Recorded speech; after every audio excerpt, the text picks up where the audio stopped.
The COYGIG Pod on OTB Sports, in association with Cadbury. A player and a half deserves a glass and a half of support. Top pocket goal! It's what dreams are made of. They are going to the World Cup Finals! Hello and welcome to the latest episode of the COYGIG podcast. I am Kathleen McNamee, and as ever I am joined by former Ireland internationals Emma Byrne and Karen Duggan. Now, the COYGIG podcast has seen some jet setting in our time, from the many hotels that I spent in during the Euros to Karen's lovely little trips off to Barbados and the like.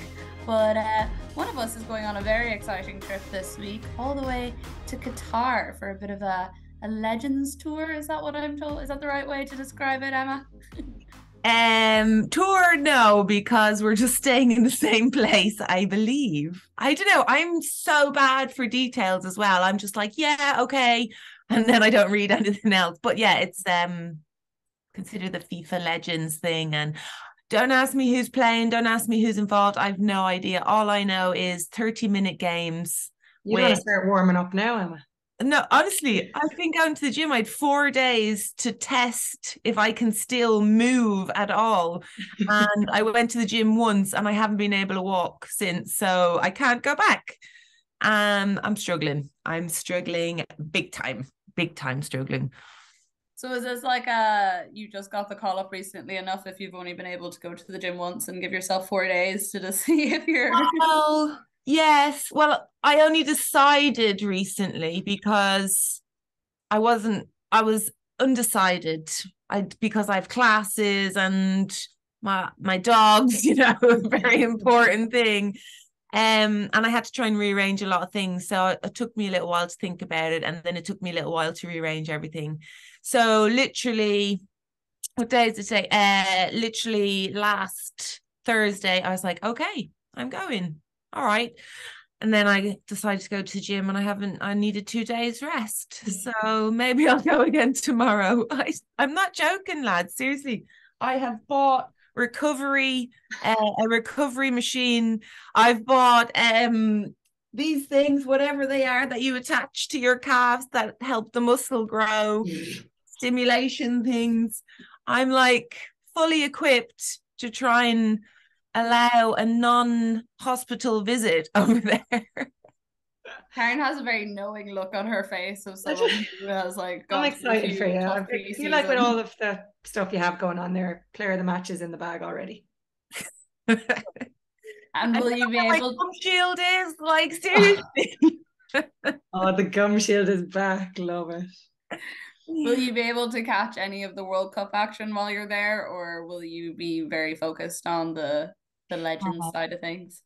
I will. I'm going to go to the final and then I'm going to fly out. And then typical Emma style, I've arranged some of my friends to come over to Ireland. So they're going to be in Ireland while I'm in Qatar.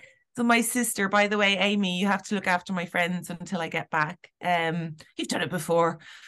And yeah, so I'm going to catch the final and then I'm going to fly back and I'll get back early hours on the Monday. I mean, in terms of how trips go, it's a pretty impressive one to be going to, especially having only decided it within like less than a week of actually flying out.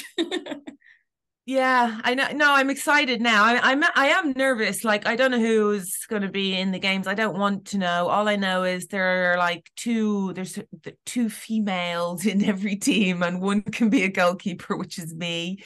And I don't know the rest, but I'm hoping they are all very old and very overweight, and they've been on the beer for the last 2 weeks in Qatar and don't really care about the game. Because if it gets serious, like, I'll be serious. Obviously, I'm going to get serious, but I don't want anyone else to. Be the first person to be sent off in a Legends game. I was going to joke about everyone being wrecked after the last couple of weeks in Qatar and like having a few parties or whatever, but I feel like there's been a bit less of that at this World Cup than there has been at other ones, so you might get unlucky in that sense, Emma.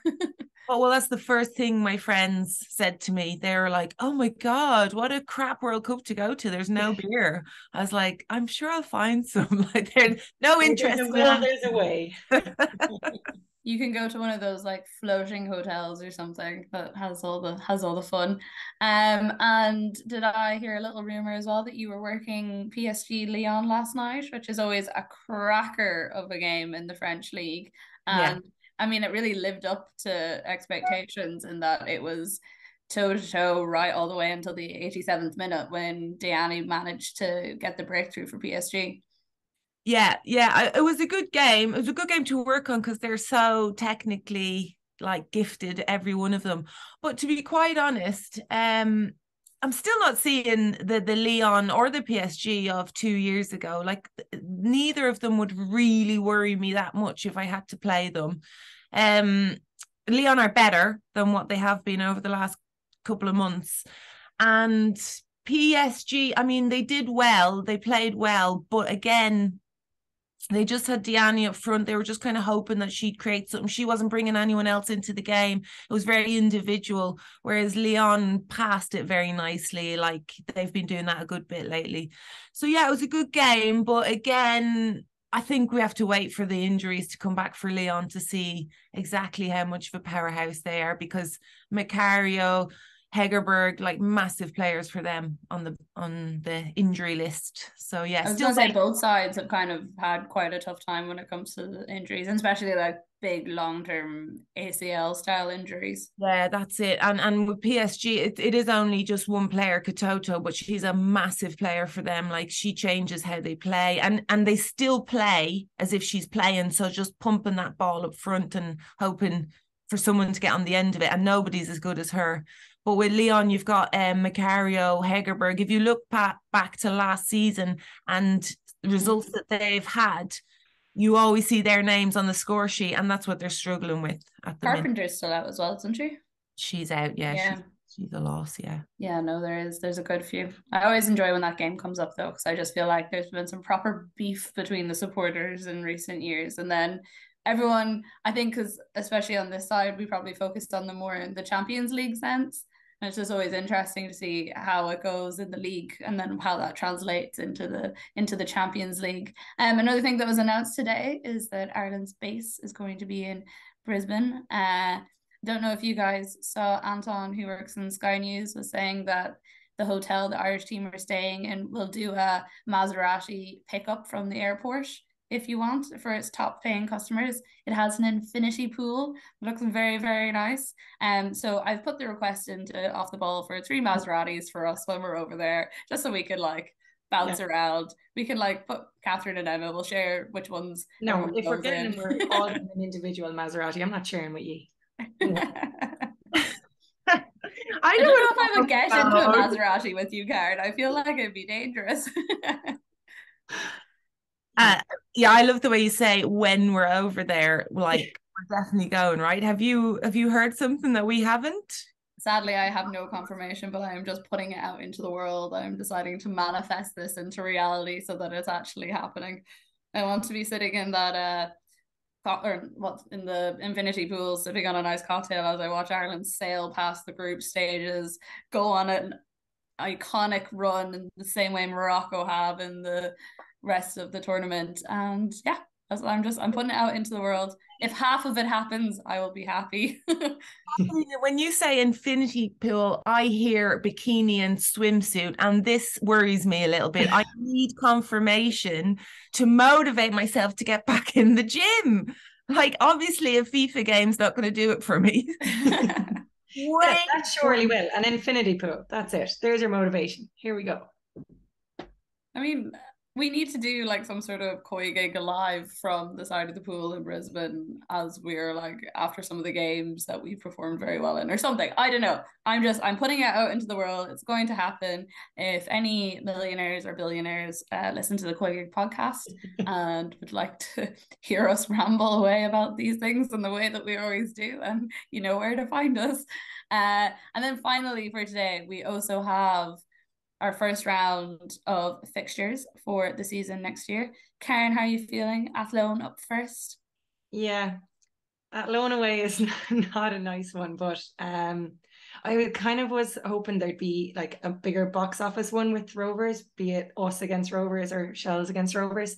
Are you saying Sligo or box office? I am. I just mean with all of the chat that's gone. No, I know what you mean. The signing and stuff, it would have been interesting to kick off the league like that. But it's good to just have the fixtures in place, know what you're doing, and like you say, maybe that'll motivate me to get back to the gym. Well, I did ask for some questions earlier just from any COYGIG listeners now that we were at, the halfway point. And there was a couple of questions. There was one from a Cork City supporter, Aidan, asking, are we prepared for a League of Ireland Women's Showdown against Cork City and Peamount United at the end of the year? So that's what he's building up for. And then I think his name was John Joe asking, is Karen waiting in the long grass to smash Rovers for stealing her teammates? So there's some people. I'm not in the long grass. I'm right here. But no, it is nice to have the round of features. Just to run through them, we've Galway against Wexford, Shelburne against Cork, Sligo against Shamrock Rovers. To be honest, that was a bit of a groan when I saw that. I'm just hoping they're not together enough for the start of the season. Treaty United against Bows, Athlone against Peamount, and then DLR aren't playing on the first weekend. So it'll be interesting to see how all that goes. That starts on the 4th of March. So still a bit of time to go, Karen. You're all right with the gym for another little while. Well, there's a lot more, I feel like there's a lot more signings and all of that sort of stuff to come. There's a bit more drama before we get into the actual football, so that'll be interesting to see. You'll be professional, won't you? Yeah, sure, we're all pros now. Yeah, fully pro league. Your Karen's already building an affinity pool out in their back garden. I'll give you a lend of my Maserati, you girls, don't worry. The COYGIG Pod and OTB Sports is an association with Cadbury FC, official snack partner to the Republic of Ireland women's national team. We have plenty of stuff coming up in the rest of the show, including our team of the week and analysis of all the WSL action that did happen over the weekend. And obviously the WSL, this is our kind of midweek break. But do not worry, or not our midweek break, our mid-season break. But do not worry, because we will be back next week with a very special episode where we talk to Emma Mitchell about her experience of having a baby, playing in the WSL, what that whole experience has been like for her over the last couple of months, and of course a very good friend of the podcast. Emma, I know you're very excited about this interview, and I think it's going to be a really good one. And as per usual, we will also have our mid-season awards coming to you over Christmas, so there'll be plenty of stuff to keep you entertained in the run-up to Christmas if you're running around the place trying to buy all those last-minute gifts. Can recommend some nice National League jerseys, maybe some Irish jerseys, and prep for next year. I'm not paid to say this is purely me just prepping the team. And we also want to remind you of the competition we are running. Thanks to our partners at Cadbury, we're supporting Irish women's grassroots football, and we are giving away all the net profits from our most recent Cadbury Roadshow in Vicar Street. We're giving you the opportunity to win €1,000 worth of equipment for your local grassroots adult club. For your club to be in with a chance to win, contact us with your club details and contact information at the COYGIGPod@offtheball.com. Terms and conditions apply. Head over to otbsports.com for more. But coming up next, we have our team of the week.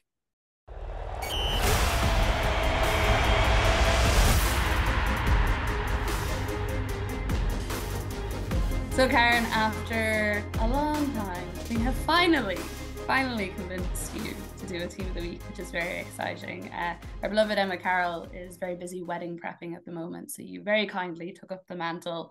How was the experience? I think I'd rather do the wedding planning, to be honest. This is very stressful. This will be my first and last team of the week. You say that now, but Catherine, our producer, is very good at convincing us into things we don't want to do. So That's true. Well, do you want to run through our team of the week and then before we go through your team, what a terrible effort of putting it on a nice pitch. Emma Carroll does such a nice display. Look at this. It's just pure shabby on a piece of paper, written down. School. I'm old school, Emma. Come on. No colours, no nothing, no effort. In fairness, I was quite impressed with your handwriting. I thought it was very neat. But I was kind of hoping we get little flags in it or something, or you use different color pen depending on the player or the position. You want to see this? You're not going to had to even try and find a pen in my house today, so you'll take what you could get, girls.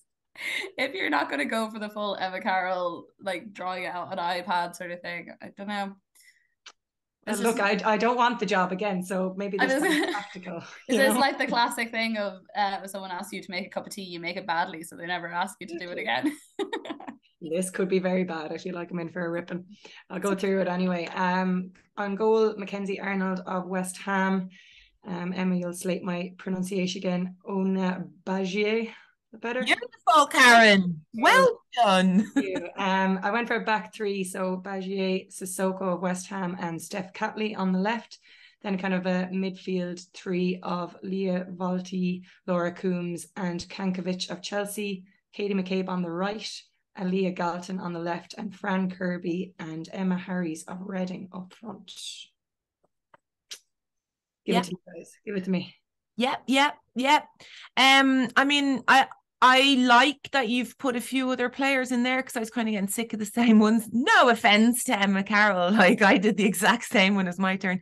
Yeah, Arnold did really well. I mean, you couldn't put many others in there, could you? There are only 4 games, right? So between the 4 keepers and one of my favorites, Berger had a bit of a stinker. She's having a bit of a stinker, isn't she? She's on a bit of a downer at the minute, coming up to Christmas. Anyway, centre back, love that you have Sissoko in there. I think she is brilliant. I actually love her. I could have put the 2 West Ham centre backs in, but I wanted extra midfielders. So, and Sissoko and she scored as well. Like she's what a cheeky finish. She's just an absolute beast back there. I really like her, by the way. I think she's really good. I think it's been really unfortunate we haven't seen more of her this season because of the suspension after. We'll call it the incident. To try and knock someone out. I mean, it just doesn't work, does it? I actually grew a little bit fonder of her that day. I'm not going to lie. Well, you don't I'm shocked that you would have feel that way, Emma. Ona, obviously, class. What about, she just kept tempo quiet for the game. I think she's the only player I have ever seen in Champions League as well included that has kept quiet. She just does a class job. The Euros in particular, when Spain played, I've never seen anything like it. She was so good. She's only got this year left in her contract. I'm interested to see what's going to happen with her, and I think there is going to be big money bags thrown at her. Do you think, like, would she be interested in a move back to Spain, or do you think she's happy out in the WSL? Who wouldn't? If you're asked, do you want to go? She's from Barcelona, first of all. Would you like to go home to your family, to a place where it's sunny, a beach, beautiful food, one of the best footballing teams in the world? Nah, I'm going to stay in Manchester. Sorry, I'm a little bit spiteful today. Just because of the weather. No, I actually don't. Having said that, I know, speaking to Ona, she loves playing in the WSL, and she recognizes that she can improve a lot more here, better here than what she would in Spain. So I'm saying that jokingly, but I actually do think she'd stay in the WSL. Another rumour I've been hearing is Russo might have played her last game for United. I don't know if you've heard anything on that. Well, I thought that she would last until the summer, and then from there, I know United were fighting really hard for her after the Euros to keep her for longer. Well, where are we talking about? I haven't heard this. We talking about a move abroad, or? I heard big interest in Spain and in France. Interesting. I don't think she'll go to somewhere else in the WSL, but that's what I heard. I think France was kind of the... Listen, I love the fact, and I'm the worst person to speak to about moving to other teams because I was a little sap and I stayed in the one team for 17 years, not wanting to leave. But I think it's a great thing, and I really do think you should go and get experience. But having said that, I do think the WSL is the best league, and I do think that it's an easy trap to fall into to go downhill a little bit. Plus, you're not in the eye of your fan base, of the England fan base, of the managers. It's just you're stepping away from it. I think it's a really brave decision to do, but I also think the WSL is the best league, having watched a lot of other leagues. All I saw about Russo was that Spain and France were interested. Lyon were the top club, and that's what I heard from talking to a couple of people. She's out of contract next summer, so United basically has the decision of try and make some money off her in January or hold on to her till the summer and let her go on a free, which I know it's not as big a deal in the women's game, letting players go on a free, because it's pretty commonplace, but that's kind of the rumours. So they were trying to get her to extend her contract. I don't know if she'll be convinced by the fact that like Toon and stuff have all extended contracts recently. No, she's not that type of person. If she has something set in her mind, she wants to do it, she'll do it. Like Skinner was very adamant just after a lot of the rumors started coming out that the United weren't a selling club. He didn't really go into any detail on the specifics of who he was. He wouldn't be selling her. He wouldn't be selling her. She'd be leaving. So, well, if she goes in January, they'll get. Yeah, right. Well, the thing is, if she wants to leave, I think it would be a good idea to sell her, because I do think they'd get money for her. And actually, I don't think she was that great against City. And maybe if she's got her head in the clouds a little bit, you won't get much out of her. I mean, she's a quality player, but for her sake, I hope she picks the right club, because that's really important for her and her at her stage, because she can go one of two ways, because she's good, but she needs to be better and she can easily fall off. So I'd like to, if she does go to Spain, I'd love to see her to go to Real Madrid so she can connect with Caroline Weir, and they have that kind of team that they need, that out and out nine. Anyway, that's her decision. I'll give her a buzz and see what's happening. How did I not know this? I'm devastated. Obviously Katie McCabe in there, scoring, great goal. Fran Kirby, great to see her back. The mystery of the Fran Kirby injury or illness, good to see her back anyway. And of course Leah Galton, I thought she was excellent in the first half against City. I really did. Nice team, Karen. Nice team. Nice as well to see a player like Kankovic in there, who isn't someone we have seen at all, and who, like, I don't know if I expect to see massively regularly in our teams of the week going forward, but I mean, having your first start, having a hand in all 3 goals, it's like quite a nice way to do your first start for Chelsea in the WSL. Yeah, she looked decent, didn't she? I thought her movement was really good. And for me, that's if a player's got really good movement, the rest will just kind of follow, because she has technique. But as you said, Kathleen, she's not going to play. So for a player like this to be sitting on the bench, it's the first time we're seeing her. She has got quality. Don't see her enough, but with the Chelsea squad, I'm not sure we will. I did wonder if, like, you know, the way some of Chelsea's results that they've seen, even like this one at the weekend wasn't great, and we'll talk about it a bit more later, but like some of the players have looked kind of tired and maybe a bit, I don't know if it's just like going from the Euros straight into like the season, or if some of them just need a bit of a break from everything. But maybe is she one of the like breath of fresh air players that Chelsea might benefit from if she can turn up and do these sort of performances against, say, those lower level teams like a Reading, like a Leicester or someone else, and give Chelsea a bit more of an opportunity to rotate. Yeah, well, Chelsea have the squad to do it, so I think it's a good idea for them to keep it fresh. Like they could afford to make those changes that they did this weekend easily, whereas you look at the likes of Aston Villa and they've got 4 subs. So again, that's why Chelsea are going to be probably the winners again. I think it will be squad depth. Do you think they're going to win the league, Carol? Yeah. Ooh, I don't. I don't think they're going to do it. I think they're looking, as you said, they're looking tired and they're looking drained. Champions They're still winning. That's the thing. They're grinding out the wins. They are, but they aren't. Like Champions League against Real Madrid, they're drawing, they're dropping points in there where they wouldn't have done if you see them with the energy that they had last season. And I do think it's a mental thing, because if you look at them, they can't be tired physically. They're extremely fit athletes, but mentally they look tired. Sam Kerr is not playing the way she would want to be playing, you know, firing from all cylinders.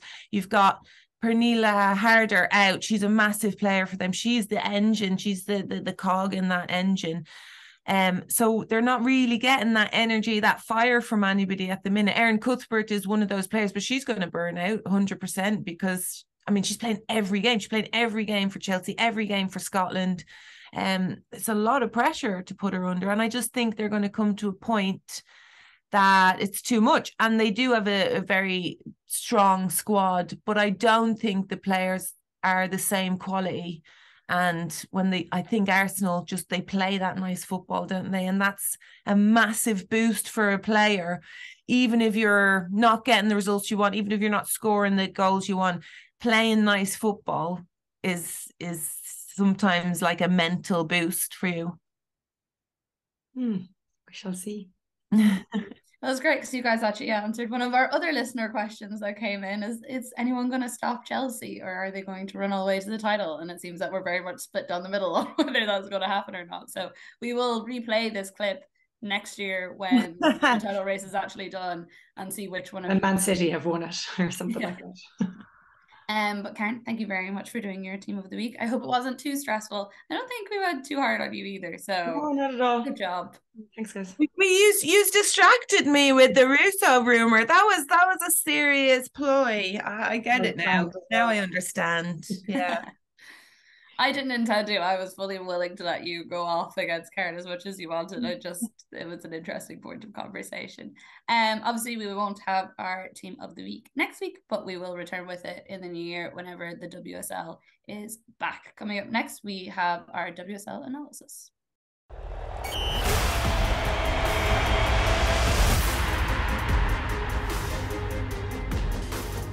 So we didn't have a full slate of games over the weekend, unfortunately, as Liverpool versus Leicester and Brighton versus Everton were both postponed due to the not so nice weather. It was cold here. We had our Christmas party on Friday night, and I have to say it was very, very cold leaving in the dress I was wearing, but we managed. We got through. We had games to entertain me for the rest of the weekend and to keep me warm and cozy. So I think the best place to start is probably the biggest talking point of the weekend.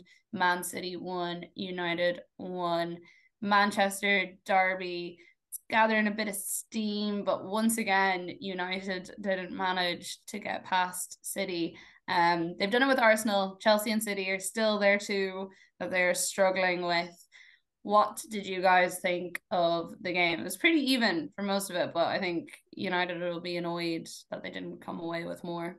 Yeah, I think they needed to capitalise more in the first half. I think City were always going to come out then. But they had the better of the play in the first half. They just need to be more ruthless. It was really end to end, but there weren't too many clear-cut chances. Like, you wouldn't say both keepers probably had to make about 2 saves, I would say. So yeah, it was an interesting game. I think United will be a little bit more disappointed than City. Yeah, I think Ellie Roebuck will be happy enough. Again, talking about keepers in a dip in form. She's had a dip in form recently, and I thought she did all right against United. I think we're seeing that Ellie of the last couple of seasons come back a little bit. I saw a stat somewhere, and I know, Emma, you don't like stats, but it was that Ellie Roebuck had like the 3rd most touches in the entire game compared, and I think it was like United's midfield was the only place that she was like outdone in.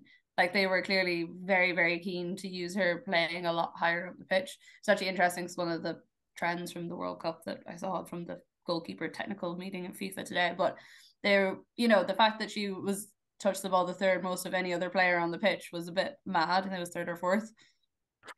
Yeah, I mean, she is very good with her feet, and they do try and bring her in. The fullbacks go so high up the pitch, and it just leaves with the 2 back with Laia Alexandri and Alex Greenwood back. Laia likes to push on as well, and she was actually going so far into midfield with whomever it was that she was marking.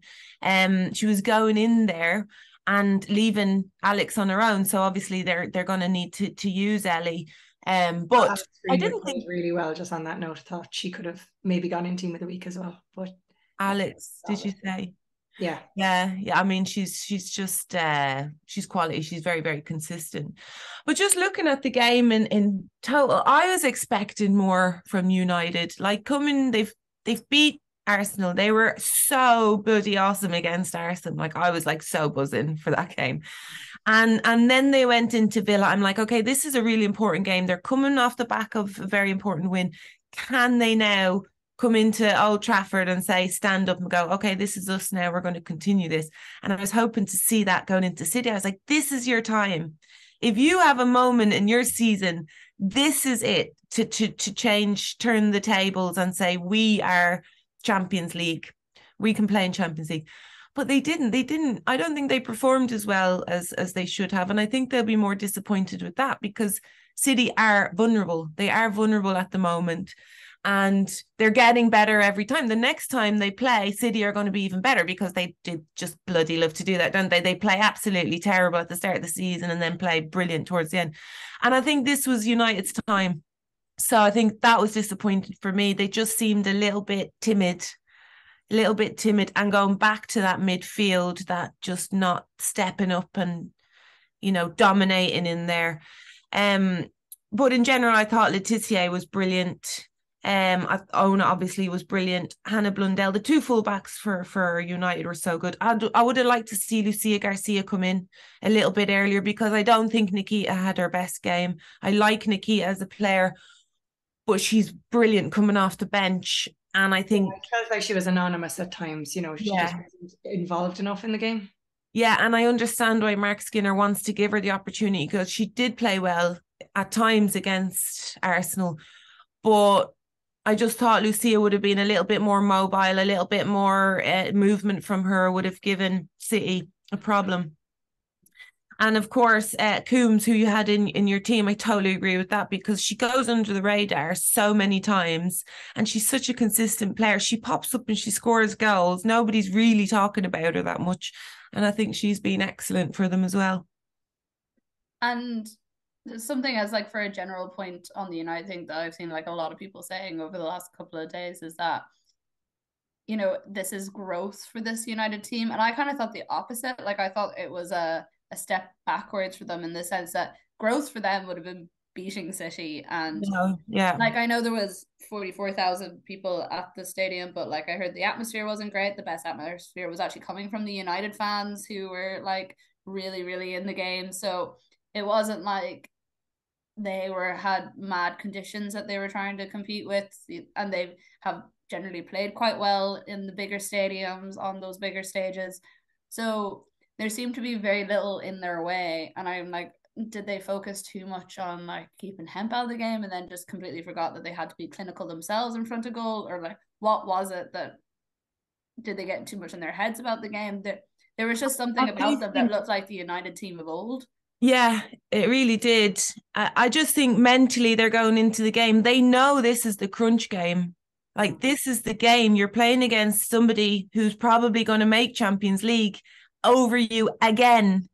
For the second year running, you're probably going to give the points to these guys and they're going to get Champions League. And I think they were thinking about that because realistically, I believe if United had beaten City, they would have been in Champions League. Now, you just say, they're in Champions League, they're getting that third position, if not second, if not first, because that would have just kicked on. And I just think that mental... I was just going to say, I think this could affect United mentally. Yeah. Especially now they have a break and all you're doing is thinking, we slipped up right before the break against our main rivals. Mark Skinner's going to have to really manage his team.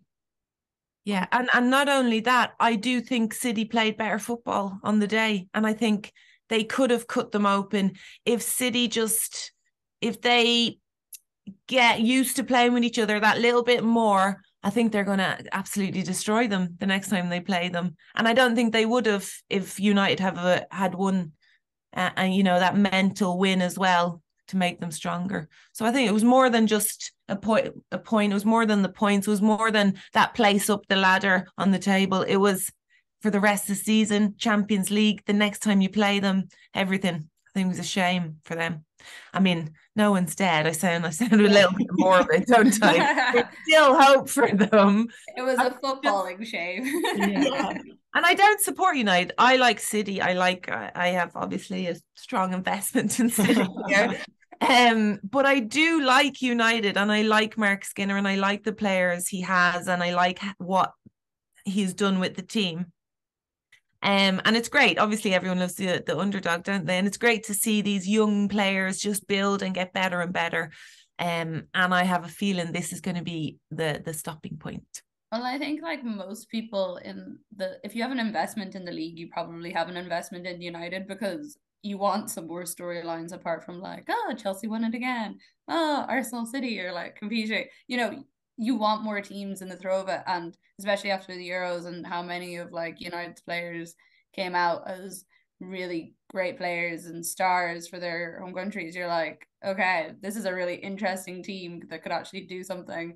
Let's change up the narrative of the WSL a little bit because it has been a bit stale the last few years. So I definitely, even as an Arsenal fan myself, I don't mind seeing them do well sometimes, so long as it's not against Arsenal. Tottenham 0, West Ham 2. Spurs, what is happening? Spurs are it being. It could have been worse as well because Brendan Stradlier missed a penalty in the first half, so it could have been 3-0. Very a poor penalty. A bad weekend for penalty takers. I'm not even going to go with all the messages I've been getting about that. I mean, people are so quick, aren't they? That's what always surprised me. They're like so quick. They're on the ball. Like literally 30 seconds later, all the messages coming in about missed penalties. I think, Kathleen, you were in town as well for the World Cup final, and like it was like being in the middle of Paris when the penalty went over the bar. Genuinely, there was more atmosphere than if Ireland were playing. Yeah. And possibly that was because the team everyone watched to win was actually doing something, but like it was mental. And the place I've watched Ireland games across like different sports, and it was next level, the atmosphere. But yeah, bad weekend for Spurs, we'll say as well. Bad weekend for Spurs. I mean, they had most of the ball as well, so it was literally they just couldn't do anything with it when they had it. Yeah, I mean but at the end of the day, they can't depend on set pieces. They didn't cut them open once like they did. I thought they played better. I thought they were a better team for the majority of the game, but they didn't create chances without a penalty, free kick. So it was just not good enough at the end of the day. Yeah, and that was kind of the worry we had with Liverpool at the start of the season, that they could keep the ball but not actually create. And now they've started scoring. Like Spurs need a goal scorer from somewhere. They're hard to watch, aren't they? I wouldn't enjoy sitting down watching a Spurs game now. No, and you know what? They were an exciting team, weren't they? Well, they had a bit of fight about them. It wasn't that they were great football. They were just throwing scrappers, aren't we? We just love a good scrap. They don't seem to have that same bottle this year. No, but what I'd like to know the thinking on the team selection. Ashley Neville on the bench. What's going on there? Don't put your best player on the bench. I'm not sure what's happening there. Angar James, who's a starter for them usually. I mean, she's a little fighter in midfield as well. There's stuff going on there. I'd like to know what's going on, but they need to change something in there. And they're not going to sign players if they don't kick on a little bit and show that they can at least fight. I mean, not even play, but at least fight for opportunities. Yeah. But it's the same with West Ham, right? How can you put Lisa Evans on the bench? You're not doing well. You're not playing great football either. You need to win this game and you put your best player on the bench. Yeah, I couldn't believe it. I just didn't understand what was going on in that game at all. It did feel like you're kind of watching, I don't know, an alternative universe or something where you're like, do these teams suddenly not care? It was like, do you realize that this is a WSL game? It was like, or something. It's like, what's going on? Just imagine all of us sitting at our TVs just being like, it's the WSL. Do you guys not realize this? I just kind of assumed Lisa Evans had an injury or something. Maybe she had that bug that's going around and hitting all the teams. Yeah. Maybe. But this is a game that like West Ham will have gone in saying, oh, we're going to get 3 points. Now they did get the 3 points in the end, but it would have always been a tight game. So I would have started because he put Lisa Evans on. That's why they got the 3 points. I know, but like you would surely start someone and take her off if she's struggling. Yeah. We'll never know the inner workings of a manager. All I'm saying is Becky Spence is going to need a stiff drink after this season. I'm going to go into London and I'm going to buy her one. Yeah, she's a bit starved. And then we had Aston Villa 1, Arsenal 4. A bit of a shock in the first 10 minutes or so for Arsenal, but they managed to come back, which isn't something they've always been great at in past seasons, of going down early and then actually being able to see out a game. So I'd say fans to be happy. Although it did start off with an own goal from Rachel Corsi, and then obviously Medema, McCabe and Nobbs all getting on the score sheet. Always good to see McCabe on there. Nice little Irish representation. Yeah. No, Katie was great. Interesting to see her higher up the pitch and on the other side of the pitch. Shock. Getting assists, getting goals. Yeah, her delivery from the set piece as well that Medema scored was top notch. It on the button all the time. There was a gulf in class there. Again, Villa not having any depth. 3 subs, one of them, or 4 subs, one a goalkeeper. But yeah, Arsenal played well again. I mean, I love Leah Volti. I think she's unreal in centre mid. She just kind of controls it. Yeah, same, more of the same from Arsenal, really. Yeah. And just imagine when Kim Little comes back, like just at the right time for Champions League. Well, you know what, with Arsenal as well, and I just really like watching them play. Obviously, I like Arsenal, like goes without saying, but just the way they play. And it's really nice to see Medema coming in and scoring goals and getting. She's such an honest person to turn around and say, I needed a break. And I've never seen that in my whole career. Have I seen someone come out and say, I just needed a break? And it was brilliant because she came back and it's exactly what she needed, because she's been absolutely fantastic since she's been back. She's always been very open about, like, this is about the 3rd time maybe in her career that she's taken time like that and been very like open about. She did it when she was like 19 or 20. She took time away from the national squad for a little while. Then she did it another time as well. Like, she's always talked about it. And how, imagine being 19 and knowing exactly what you want and what's good for you. I didn't even speak. No, you didn't actually. You didn't speak for 5 years in the team. But yeah, quality from Arsenal. A little bit suspect on Zinsberger. A lot of people, even the commentators, were saying great goal, nothing she could do about it. But I'd be always asking the question, if your keeper is supposed to be one of the best in the world, the bounce shouldn't beat you. Always mind the hop, as they say in GA. And then finally we had Chelsea 3, Reading 2. I mean, it looked like it was pretty plain sailing for Chelsea, and then Reading decided to come back in the space of about a minute or two and get 2 goals and leave them a little bit worried, but they did manage to pull it out. I know we talked about Berger. Did we talk about Berger a little bit at the start of the show? But Emma Hayes was very adamant afterwards not to put any blame on her, like, personally, and say that the whole team was a bit complacent, which is probably a fair enough critique considering you let 2 goals in the space of like 90 seconds. Yeah, I mean, they looked like they were gone into the dressing room, didn't they? They'd stopped running. They'd stopped picking up players. And of course, Emma Hayes is going to protect her goalkeeper. She needs a bit of protection at the minute because she's on a little bit of a lull at the moment, and it was in Champions League. You can see it actually creeping into her game a little bit. But she can fix that. She can turn it around. Just one good save in training will change that completely. But it was interesting for me that Kelly what's her name for Reading manager? Kelly Chambers. Kelly Chambers. Kelly Chambers. Kelly Harrington is the Irish boxing star, but I mean, if she turns Kelly Harrington was in the stadium. Kelly Chambers, she kept the same starting 11 as the week before, when her squad was riddled with a tummy bug. So like literally 5 or 6 of her players were out, and she kept the same team even though those players were back. And I was like, I understand it, why you would do that. Your team played very well and you can be proud of them, but like, you have to pick your best team against Chelsea. So when she made the changes, it made a bit of a difference. And I just thought that's a poor decision. That's a poor decision. Because, yeah, I think the 2 goals that Chelsea let in was just complacency, because the goals they scored, they got them quite easily. And you felt like if they needed to go up a gear, they could have. I don't think Reading brought out that first half in particular. They just weren't even switched on for the first goal. And it was very clever out of Kankovic. was offside. But what would have happened, Karen, if that had happened in one of our games? Would that have happened if you were standing there? No, it wouldn't have. Not. You had me bet up in front of the ball. Stand over it.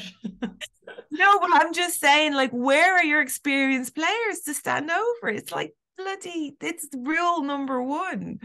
No. You know, and she was offside, by the way. She was offside. So it kind of just set the tone, like, just for them to get in that easy from such a just being asleep. Yeah. Yeah. It's a shame because you shouldn't be conceding goals like that, and especially if you do concede goals in games, like, at least cut out those kind of ones. But yeah, Kirby again, she was on form. Good to see again. She'll be important for Chelsea if they can keep her. Her goal shouldn't have stood. Yeah. Even for that, like, little minor one. And to wrap up, before we'll have our mid-season awards next week, but just in our general WSL chat, we did have another question in from Maggie Chambers asking, how much will Beth Mead's injury affect Arsenal's title challenge? It doesn't look to be overly affecting them at the moment. I think they've got a lot of players who can play in a lot of different positions. Listen, all I'm saying, obviously I hope Beth Mead recovers very quickly and I hope she gets back on the pitch quickly. But if it means that Katie McCabe plays higher up the pitch, I don't think there's going to be a problem at all. And I think it's going to be a huge advantage for Katie to be up there. And maybe, unfortunately, it has taken somebody to get injured to get her higher up. That's all I'm saying. Well, particularly with Kathleen left back, she's not needed back there. You know, it's get her up there. She'll get assists. She'll get on the score sheet. Yeah, she looks like she's playing with a smile on her face as well. Like, she's definitely enjoying it. Well, we all know that. Maybe that's another reason, Karen. How do we start another rumor? What's the gossip? We'll save that one for off the podcast and decide if we can show it next week. And then finally, from Aidan Corbett, another long-time listener. And Karen, this is probably one for you, but say Shamrock Rovers win the league, as a lot of people expect them to with some of the signings that they've already brought in. We're not saying it's going to happen. We still have all our fingers crossed for you. Can they qualify for the Champions League group stage? I mean, of course you can, but based on the form of Irish teams in recent years, I would be surprised if on their first go that they would get out of the group stages. Shelburne were very strong last year and didn't manage it. Maybe if they're operating at a professional level, they could, but it's very hard when you do go up against the professional teams. When we went over to the Champions League, we played really well and we lost 5-2. So, you know, there is a goal, you know. It's a different beast in the Champions League. I say it all the time, and it doesn't matter even if you're a top team like Arsenal. Going into the Champions League is completely different. But they could always go down to the passport office in Dublin and try and sign up those players that supposedly come into play for Ireland in the World Cup. Just getting a little brown envelope from the FAI of all the names of the players that are supposedly turning up. They all just want to go on this infinity pool and get the Maseratis, guys. That's what the real thing. Well, that is it for this week's episode of COYGIG. But as I said at the start of the show, we will be with you over the Christmas period with our Team of the Year award and like just general fun things like that. And also, well, Team of the Year so far. And also a great interview to come with Emma Mitchell as well about her experiences playing in the WSL and doing so while pregnant, and also having a very cute baby that I've seen on Instagram that looks absolutely adorable. So yeah, we will see you all next week. Thank you for listening. The COYGIG Pod on OTB Sports in association with Cadbury. A player and a half deserves a glass and a half of support.